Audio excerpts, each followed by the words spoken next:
the owner and managing director of Haroun Studios. It's a family-owned media company that spans over 3 generations. For those who don't know about Haroun Studios, what does your company do exactly? Okay, Haroun Studios has always been associated with Lebanese cinema. Started back, with my grandfather, the late Michel Haroun, who had a passion for cinema.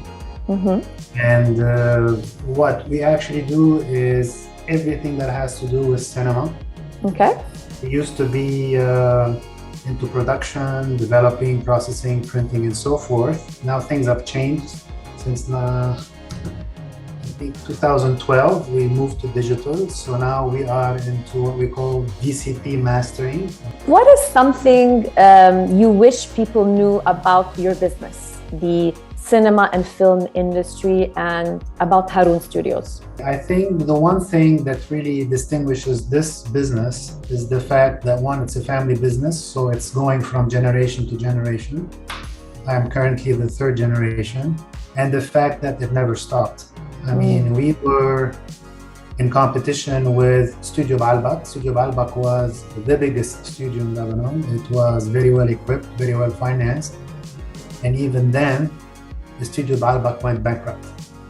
Wow. We stayed, and we basically, stayed the course throughout the war till now, and we never quit. And with every new business, new technology, we update, we upgrade, and so forth. So Haroun Studios is, if you want the will to survive and the passion for cinema. I'm sure many people ask you this, but what made you decide to come back to Lebanon? Well, I think if I want to summarize this in one word, it would be passion. I mean, passion for cinema. It's always been there.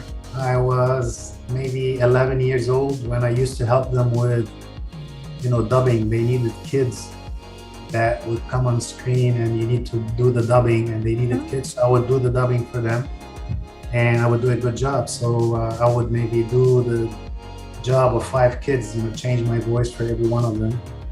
And this kind of experience, when you're at a young age, when you watch people making movies, there's some kind of a magic there that attracts you.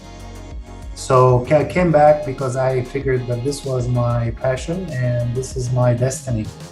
COVID hit, that was the hardest adjustment, not being able to go to the movies.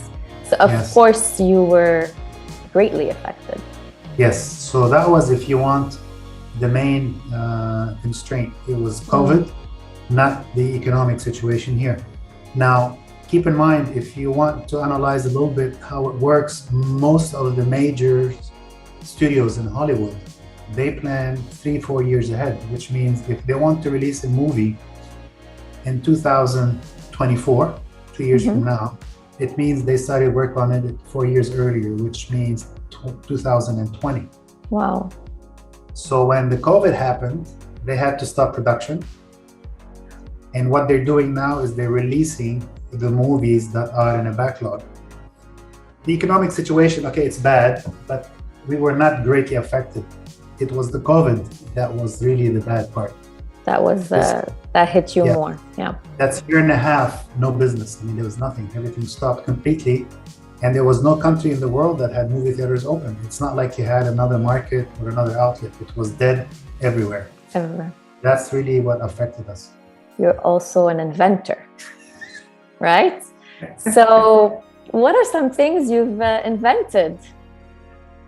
Okay, if I want to backtrack a little bit, when I came back from the States, we had all the equipment for movie production, the lab, and so forth. And we tried to basically get the wheel moving again. So we talked to different producers, different companies, and so forth. And nobody was willing to make any movie. I mean, everybody was like, no, we're not making any movies, we're not making any movies.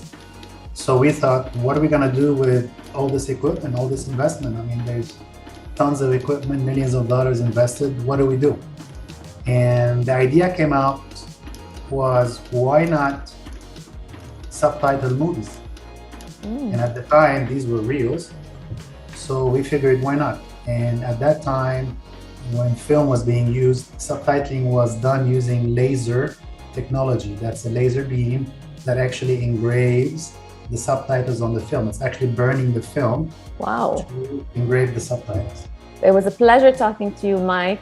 Thank you so much for taking the time to chat with me and sharing your story with everyone. Thank you. Thank you, Dana. Thank you.